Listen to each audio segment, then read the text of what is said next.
नमस्कार। आप सुन रहे हैं कहानी गोल्ड। आइए सुनते हैं ममता कालिया जी की लिखी कहानी बाथरूम। समय 21वीं सदी में जा रहा था, पर मथुरा के सतगढ़ा में हड़प्पा काल के पहले की शौच और स्नान की व्यवस्था थी। ये ऊंचे ऊंचे मकान, पर न उनमें नहान घर न ढंग का शौचालय। ये मकान उन परिवारों को मुआवजे के तौर पर दिए गए थे जो पाकिस्तान छोड़ते वक्त अपनी जमीन जायदाद के कागज बचाकर ला सके थे। अपने ही वतन में अपने ही लोगों द्वारा इन्हें नया नाम दिया गया, शरणार्थी, और जगह जगह बसा दिया गया। कुछ घर डेम्पियर पार्क से परे किशन नगर में चले गए, तो कुछ नानक नगर में।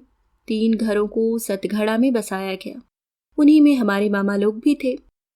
एबटाबाद में वे अपने 5 दुकान मकान छोड़कर आए थे, पर यहाँ उन्हें होली गेट पर एक दुकान और एक यह मकान क्लेम में मिला। अजीब सा ढांचा था वह मकान। घुसते ही नीचे एक बहुत बड़ा हॉल, उसके अंदर एक तरफ ऊंची ऊंची पटिया वाला जीना, पहली मंजिल पर एक आंगननुमा छत, जिसके पार 2 हॉलनुमा कमरे, छत के दूसरी ओर एक खपरेल ढकी कोठरी जिसे रसोई बना रखा था। सबसे ऊपर एक बड़ा कमरा और थोड़ी सी खुली जगह जहां मुडेर आधी टूटी हुई थी। जब कभी हम बच्चे ऊपर की सीढ़ियां चढ़ते, मामी नीचे से चिल्लाती, छत पर मत जाना, गिर जाओगे। पूरे घर में नहाने धोने का कोई कोना नहीं था। पहली मंजिल की छत पर एक छोटा सा नल ठुका था जिसमें सुबह शाम पानी आता। पहली और दूसरी मंजिल की सीढ़ियों के बीच की जगह में एक पखाना था जिसे जाजरू कहते। दरअसल जिस शहर में यमुना जैसी नदी कलकल बहती हो, नहाने के लिए अलग से जगह बनाकर जाया करना फिजूल खर्ची समझी जाती थी। मामियाँ रात को चाहे कितनी भी देर में सोएं, सुबह मुंह अंधेरे उठती, गोल डोलची में कपड़े रखती और घाट की ओर निकल जाती। हमारी नींद भी उनकी खटर पटर से खुल जाती। अपनी शमीज और कच्छू लेकर हम बहनें भी उनके साथ चल देती। नहाने से ज्यादा मजा हमें बिसरात घाट पर पड़े कछुए देखने में आता। पहली नजर में कछुए एकदम गोल नजर आते, चमड़े के चकले जैसे, पर जब कोई पुण्य कमाने वाला आटे की गोलियां बनाकर पानी में डालता, फौरन अपनी गर्दन बढ़ाकर गोलियां निगल लेते। जीजी और मैं यह देख देख कर विस्मित होते कि इतनी पक्की पीठ और इतनी कोमल गर्दन का क्या जोड़ बैठाया गया है कछुओं में। आए दिन किस्से सुनने में आते, फलाने का बच्चा नहाने गया था, डूब गया। जब जमुना जी में लाश मिली तो आधी से ज्यादा कछुओं ने खा ली थी। मामी शोशू कर कछुओं को हटाती और हमसे कहती, संभल कर नहाइयो, बस एक डुबकी लगाकर निकल लो, नहीं तो हमारे मुंह पे कालिख लगेगी कि मामी के घर बेटियां आई थीं, डूब गईं। जमुना जी का जल अगम अगाध, पहला पैर जहां धरो जरूरी नहीं कि दूसरा पैर भी वहीं धरा जाए। श्याम सलोनी जलधारा के अंदर रेती खिसकने से गहरे गड्ढे, भंवर और लहर का कोई गिनवैया ही नहीं था। खुद पंडे पुरोहित चक्कर में पड़ जाते। छुट्टियों में हमें मामा के घर आना अच्छा लगता। कितनी ऐसी चीजें और स्वाद थे जो नागपुर के धर्मपेट में नहीं मिलते थे। जमुना जी नहाकर जब हम घर लौटते तो मामी रास्ते में हमें कस्सो हलवाई की दुकान से तेल की कचौरियां दिलाती। अधन्ने में 2, साथ में आलू की रसेदार तरकारी मुफ्त। कभी कभी गोले की गिरी वाले की रेहड़ी दिख पड़ती। वह ताजे गोले की गिरी के बड़े बड़े चकपहिए बेचता। एक छेद वाले पैसे में 2, हमारे मौज मजे की सारी दुनिया बस 1 पैसे या धन्ने में हासिल हो जाती। हम गिरी के छल्ले बाहों में पहनकर खेलते और कुछ देर बाद उन्हें कुतर डालते। वैसे गोले की गिरी डब्बे के ऊपर की टीन का पतरा देने पर भी मिल जाती। दोपहर में मलाई बर्फ वाला लकड़ी की संदूकची में अपनी दुकान लेकर आता। ताजे हरे ढाक के पत्ते पर वह चाकू से उतारकर मलाई बर्फ की पतली परतें एक अन्नी में देता।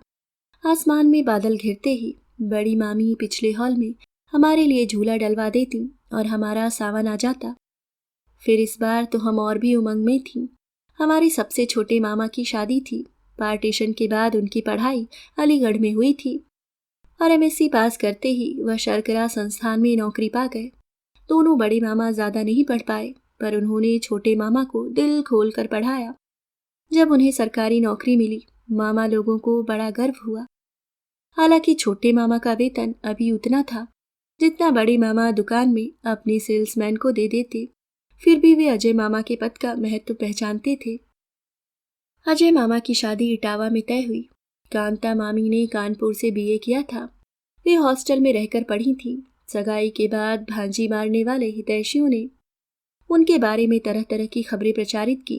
कांता छुरी कांटे के बगैर खाना नहीं खाती, कांता सलवार कमीज पहनती है, कांता गिटपिट अंग्रेजी बोलती है।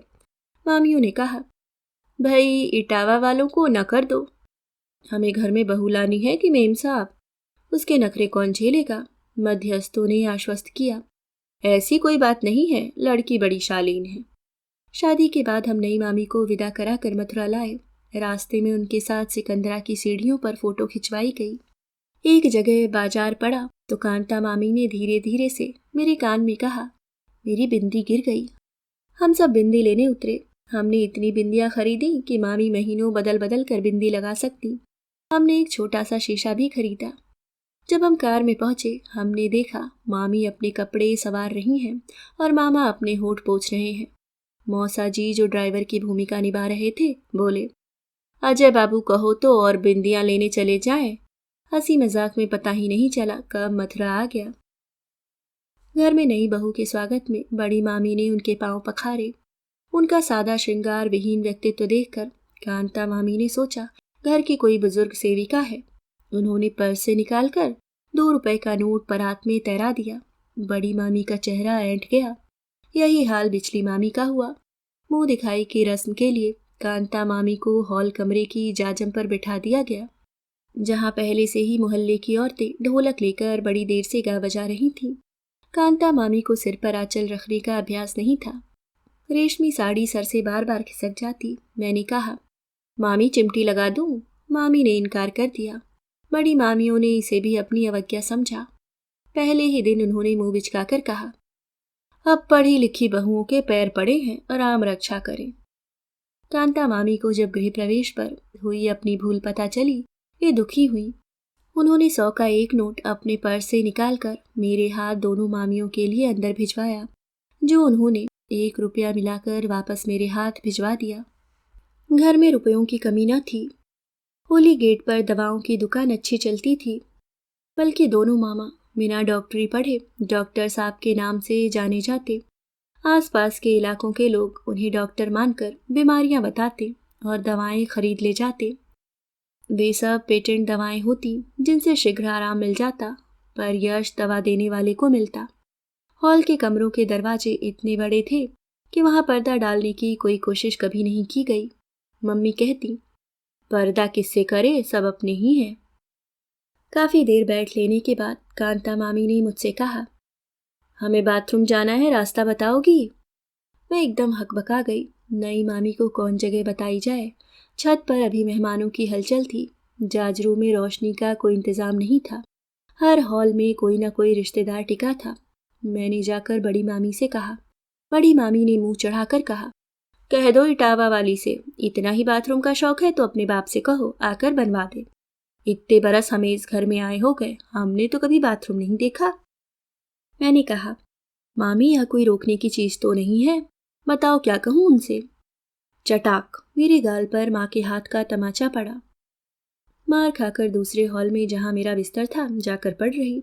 पता नहीं कांता मामी की जरूरत को कैसे निपटाया गया। सुबह का आलम भी खिंचा खिंचा था। कांता मामी को पहली रात देवी देवताओं के कमरे में बिस्तर डालकर सुलाया गया था। अब वे नहाना चाहती थी। बड़ी मामी ने उनसे बताया कैसे वे समूची धोती लपेटे लपेटे छत के नल पर नहा लेती हैं और फिर झुके झुके कमरे के अंदर आकर कपड़े बदल लेती हैं या जमुना जी चली जाती हैं। कांता मामी ने कहा, मुझसे तो ऐसे नहाया नहीं जाएगा। अब मैंने कहा, मामी आप इस हॉल की मोरी पे नहा लो, मैं दरवाजे पर पहरा दूंगी। कांता मामी ने इनकार कर दिया। इतने खुले में नहाना उनके बस की बात नहीं, फिर कपड़े भी धोने हैं। आखिरकार 2 खाटों के बिस्तर हटाकर उन्हें सीधा खड़ा किया गया। उन पर पुरानी चादरें डाली। इस तरह हॉल की मोरी के इर्द गिर्द अस्थायी बाथरूम की रचना हुई और 2 बाल्टी पानी रखकर नई मामी नहाई। बिचली मामी बोली, अच्छी नौटंकी है यह, अब रोज रोज इतना सरंजाम किया जाए तब तो महारानी जी नहाएंगी। अजय मामा अपराधी भाव से नजरें चुराते घूम रहे थे। उन्हें लगा उनकी पत्नी ने घर के शांत वातावरण में अपनी चोचलेबाजी से खलबली मचा दी है। उन्होंने तय किया कि अकेले में मिलते ही वे उन्हें घर की परिपाटी से परिचित कराएंगे, पर उनकी छुट्टियां खत्म होने को आईं। नई मामी से उनका मिलन ही नहीं हुआ। घर में हर उम्र का रिश्तेदार था और हर मेल का आलोचक। शादी के 10 रोज बाद भी कोई टावा में परोसे हुए व्यंजनों के नुक्स गिनाता तो कोई वहां से मिले उपहारों में मेन मेख निकालता। माँ और मौसी ने एक एक भारी साड़ी और 101 रुपए से जब कांता मामी की मुंह दिखाई करनी चाहिए तो दोनों बड़े मामों ने उन्हें रोक दिया। अगर इनके फादर ने तुम लोगों के लिए भारी साड़ी दी होती तो हम तुम्हें देने देते। अब यह सब करके हम पर तो भार चढ़ाओ मत। कांता मामी ने तड़प कर सिर उठाया, जलती आंखों से बोली, मेरे फादर का नाम मत लीजिएगा, नहीं तो ठीक नहीं होगा। क्या ठीक नहीं होगा? पिछले मामा ने चुनौती दी। मैं अभी वापस चली जाऊंगी और कभी नहीं आऊंगी। मामा मुंह बिगाड़ कर परे हट गए। नई बहू के कौन मुंह लगे। सबको अंदाजा हो गया कि कांता मामी में ताने सुनने का ताब नहीं है। बड़ी मामी कहती, और लाओ पढ़ी लिखी बहू, न नब के चले न दब के रहे। मैं कांता मामी से प्रभावित हो रही थी। वे मुझसे किताबें की बातें करती, कहानी सुनाती और रोज सुबह कहती, जब सब लोग पढ़ लें तो अखबार मुझे ला देना। दोपहर को कांता मामी ने अपने ट्रंक में से 2 चादरें निकाली, उनमें नेफा सिया और मुझसे बोली, डोरी मिलेगी कहीं? डोरी तो नहीं, मुझे सुतली मिल गई। उसे दोहराकर मामी ने पर्दे बनाए और उस कमरे में दरवाजे पर लटका दिए जहां उनका लेटने बैठने का इंतजाम था। अब जिसको उनके कमरे में जाना होता वह खास कर अपना आगमन जताता। कांता मामी अक्सर पढ़ती मिलती। बिचली मामी ने कहा, यह इतना पढ़ती है, जरूर चश्मा भी लगाती होगी। वाकई कांता मामी के पर्स में सुंदर सा चश्मा था। चश्मा हमारे घर के लिए मर्दानी चीज थी। यह माना जाता था कि मर्दों को लगाकर पढ़ना लिखना पड़ता है, इसलिए वे चश्मा लगाते हैं। बल्कि नानी तो कहा करती थी, चश्मा फैशन की चीज है। ऐसा कैसे हो सकता है? आंख पर कांच चढ़ाने से साफ दिखने लगे।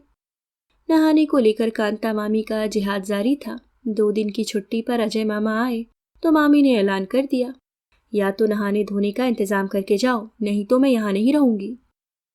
उसकी जिद पर कमरे के कोने में टीन का टपरा लगवाकर नहाने लायक छोटी सी जगह बनाई गई।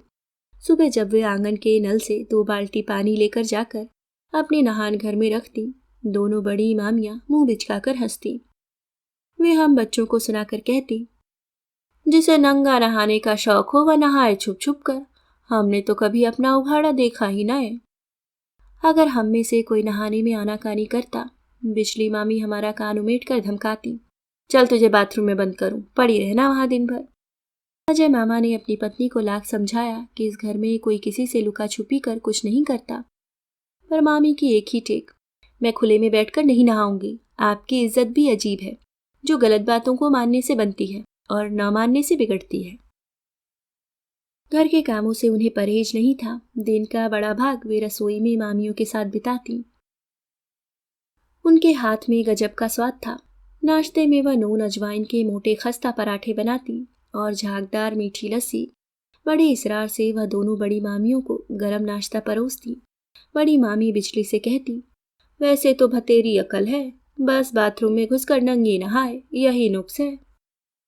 बड़े मामाओं को दुकान से आने में रोज ही देर हो जाती। कुछ दिन तो कांता मामी बिजली मामी के साथ चौके में बैठी इंतजार करती रहीं, पर फिर एक दिन उन्होंने मुझसे कहलवा दिया, 9 बजे के बाद खाना चौके में अंगीठी के ऊपर रखा मिलेगा, अपने आप लेकर खा लें।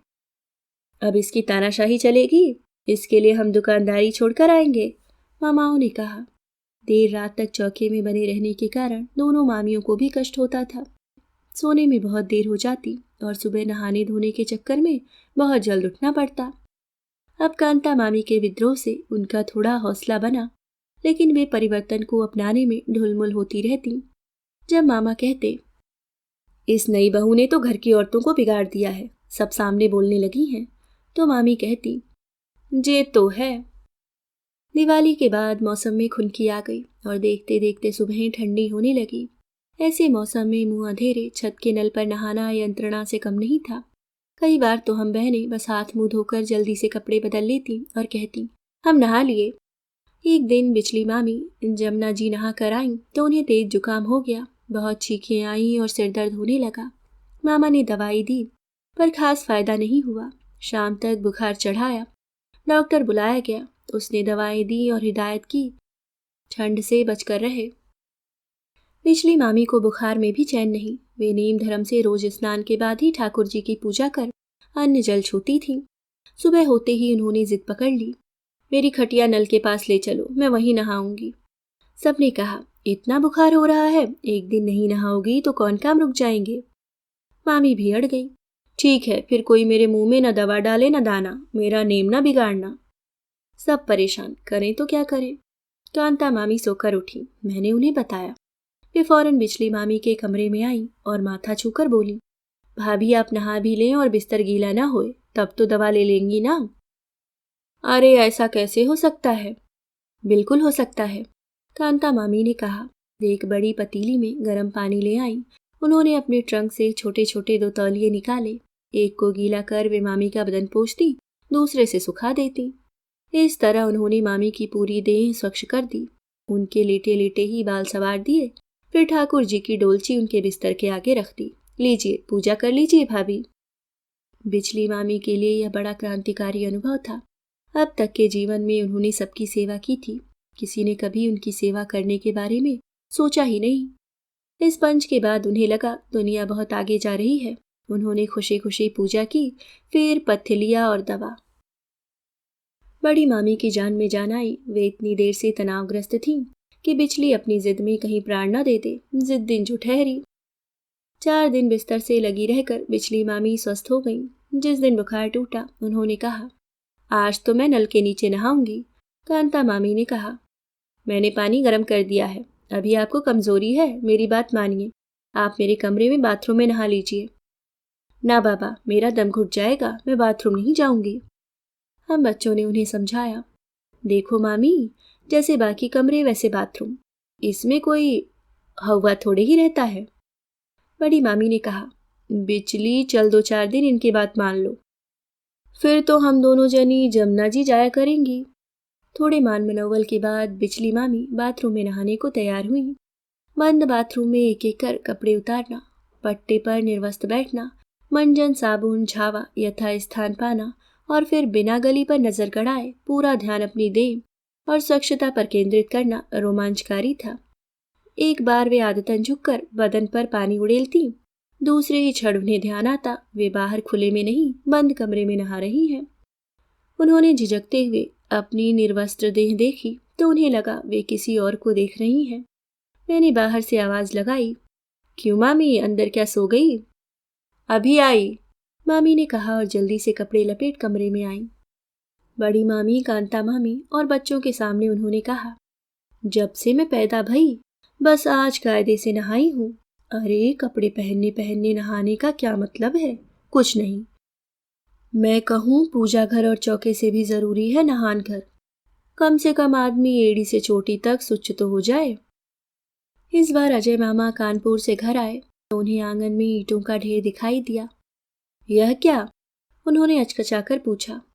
बड़ी मामी हंसी, भाई क्या कहे मैं उसे, बाथरूम बनने जा रहा है, अब सब घुस घुस कर नहाएंगे, समझे? अजय मामा ने अपनी पत्नी को संबोधित किया। रोज नया बखेड़ा करती हो तुम। बड़ी मामी बोली, अरे इसने कुछ नहीं किया, इस बाथरूम के लिए सबकी सहमति है। अभी आप सुन रहे थे ममता कालिया जी की लिखी कहानी बाथरूम। वीडियो को लाइक और अगर आप चैनल पे नए हैं तो सब्सक्राइब करना ना भूलें। धन्यवाद।